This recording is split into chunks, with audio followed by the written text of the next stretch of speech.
Hello दोस्तों, मैं हूं जय कुमार और आप सबको बहुत बहुत स्वागत है हमारे इस YouTube चैनल में।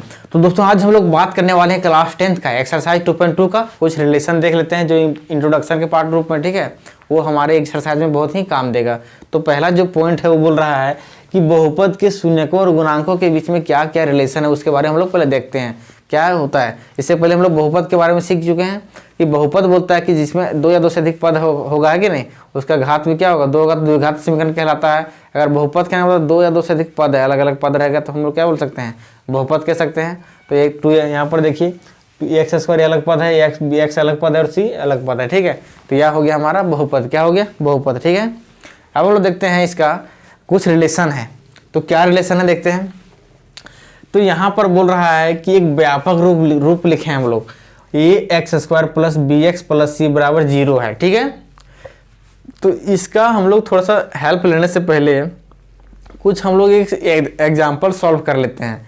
एग्जाम्पल में देखते हैं कि जो दिया हुआ 2x square minus 8x plus 6 बराबर 0, अगर इसको हम लोग गुणनखंड के रूप में सॉल्व करते हैं तो इसका दो वैल्यू देगा, x का दो वैल्यू देगा ना, हाँ दो वैल्यू देगा। तो उसको हम लोग क्या मानते हैं, एक को अल्फा मानते हैं, एक को बीटा मान लेते हैं। मतलब वह जो x बराबर जो वैल्यू देगा उस पॉइंट पर क्या होगा, y हमेशा 0 रहेगा, क्या रहेगा 0 रहेगा। तो देखते हैं इसको थोड़ा सॉल्व करते हैं। अब यहाँ पर ध्यान से देखिए तो 2 क्या है, कॉमन आ रहा है तो कॉमन लेते हैं। एक्स स्क्वायर माइनस क्या हो जाएगा 4x प्लस में 3 इक्वल टू 0 हो गया। अब हम लोग क्या करते हैं, अब इसको ऐसा 3x स्क्वायर जा रहा है तो एक्स स्क्वायर लिख दिए माइनस, इसको ऐसा तोड़ेंगे कि यह क्या होगा, दोनों के गुणनखंड के बराबर होगा। तो क्या हो जाएगा, यहाँ पर ध्यान से देखिए तो हो जाएगा 3x माइनस एक्स के रूप में तोड़ते हैं प्लस 3 तो बराबर 0 हो गया। अब क्या होता है यहाँ पर एक्स स्क्वायर माइनस, और यहाँ पर x कॉमन लेंगे, ठीक है, x कॉमन लेते क्या हो जाएगा x माइनस 3 हो गया, माइनस 1 कॉमन लेते हैं क्या हो जाएगा x माइनस 3 हो गया इक्वल टू 0 हो गया। अब क्या होता है x माइनस 3 है दोनों जगह पर, यहाँ पर भी है यहाँ पर भी है, x माइनस 3 हो गया, यहाँ पर x बचा यहाँ पर 1 बचा है, हो गया 0 है कि नहीं। तो x का अगर हम लोग वैल्यू निकालते हैं, शून्य का निकालते हैं तो क्या होता है कि इसको x माइनस 3 जो लिखेंगे x माइनस 3 इक्वल टू 0 हो गया, x माइनस 1 इक्वल टू 0 हो गया, ठीक है। तो ये x बराबर हो जाएगा 3 हो जाएगा, हो गया x बराबर 1 हो गया है कि नहीं। तो यहाँ पर x का वैल्यू अगर देखें हम लोग तो क्या हो जाता है, दो वैल्यू आ गया, x बराबर 3 आ गया और x बराबर 1 आ गया, ठीक है। तो हम लोग को पूछ रहा है या बताइए कि इसका क्या होगा, शून्यकों का गुणनफल और उसके गुणांकों में क्या संबंध है, शून्यक और गुणांक में क्या संबंध है। तो देखते हैं हम लोग क्या संबंध है। तो अब यहाँ ध्यान से देखिए कि x का वैल्यू 2 आया, मतलब इसका शून्य कितना आया 2 आया, क्या आया 2। अब उसके गुणांक में यहाँ पर ये गुणांक देखो एक्स स्क्वायर का गुणांक 2 है, x का 8 है और 6 है, ठीक है। मतलब इसका और उसमें क्या रिलेशन है स्थापित होता है उसके बारे में हम लोग जानेंगे, ठीक है। तो यहाँ पर कुछ पॉइंट है, उस पॉइंट को आपको याद रखना पड़ेगा। देखते हैं यहाँ पर बोला कि पहले हम लोग देखेंगे इसका अगर सॉल्व करेंगे तो व्यापक फार्मूला को, तो इसका x का वैल्यू 2 आता है, अल्फा और बीटा मान लीजिए यहाँ पर x का भी वैल्यू सॉल्व किए तो यहाँ पर 3 आया, यहाँ पर 1 आया ना। तो उसी तरह से अगर ये व्यापक रूप का है तो इसका भी 2 वैल्यू आएगा, अल्फा और बीटा मान लिए। यह क्या है, एक शून्यक है, और शून्यक और उसके गुणांक में क्या अंतर है, क्या डिफरेंट, क्या मतलब रिलेशन है उसके बारे में देखते हैं।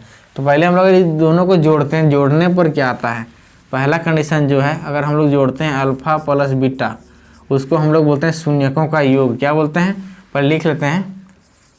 अगर शून्यकों को हम लोग जोड़ते हैं, शून्यकों का अगर योग निकालते हैं तो क्या होता है, उसका जो योग होता है देखो यहाँ पर 3 और 4 को जोड़ो, 3 प्लस 4 बराबर 3 प्लस 1 क्या हो गया 4 हो गया।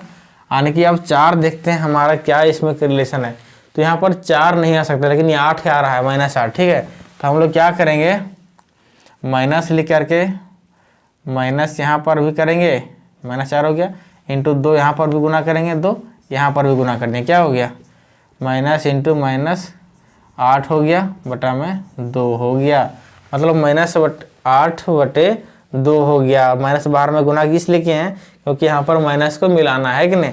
तो माइनस 8/2 मतलब x का गुणांक माइनस में x का गुणांक बटा क्या है 2, मतलब क्या है एक्स स्क्वायर का गुणांक आ रहा है। मतलब इसी से अगर जोड़ते हैं तो हमारा रिलेशन निकलता है कहाँ पर, एक समीकरण से ही रिलेशन निकलता है। तो उसी को हम लिख सकते हैं, अगर अल्फा प्लस बीटा को जोड़ते हैं तो पहले क्या माइनस रहेगा, x का गुणांक मिल जाता है।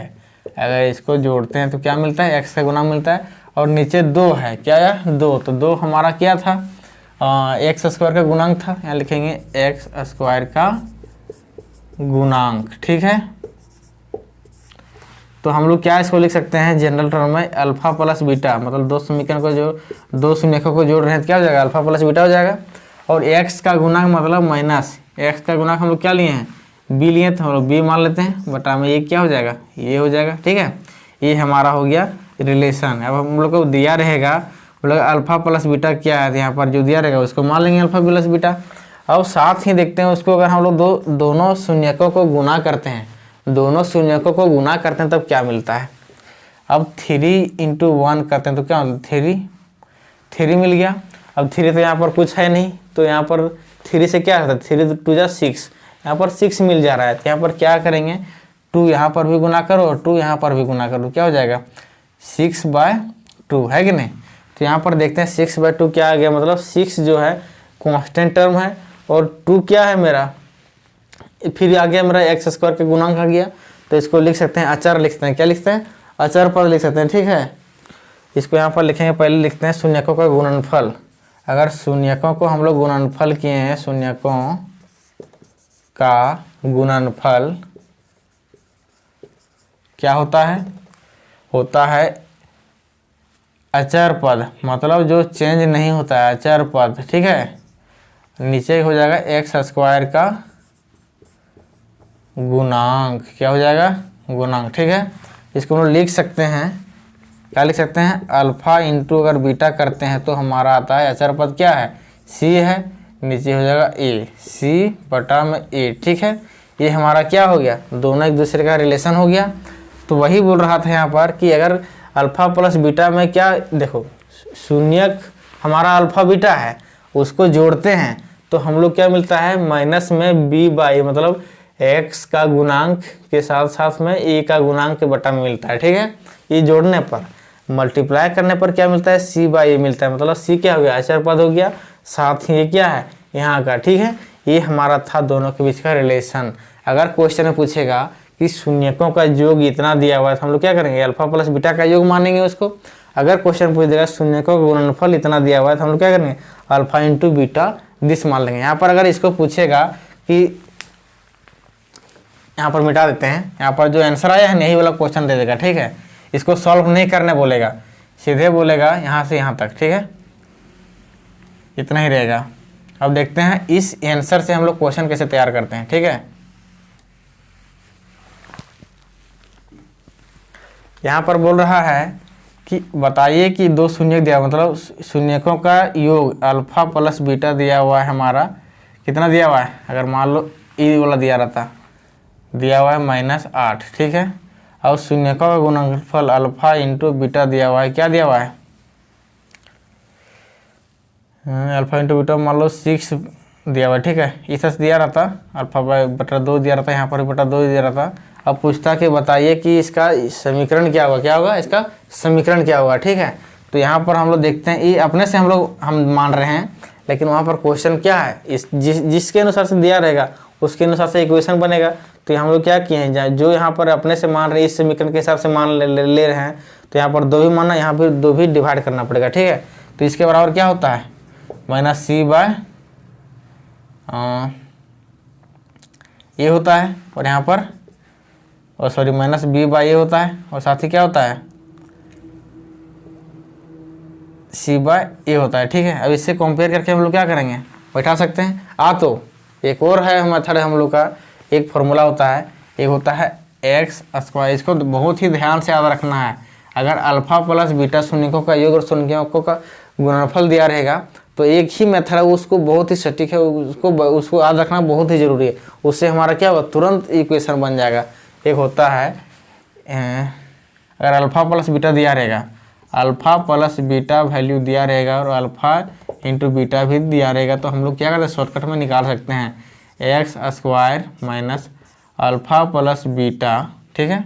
Into x plus alpha into beta बराबर 0। अगर ये फॉर्मूला याद रखते हैं तो आपका क्या होगा, तुरंत किसी भी तरह का alpha plus beta alpha into beta का वैल्यू दिया है यहाँ पर बिठा दीजिए, आपका समीकरण तैयार हो गया। ठीक है, इस तरह से सी बाई बी बाई निकालने का जरूरत भी नहीं पड़ेगा। ठीक है, इसको याद रखिए।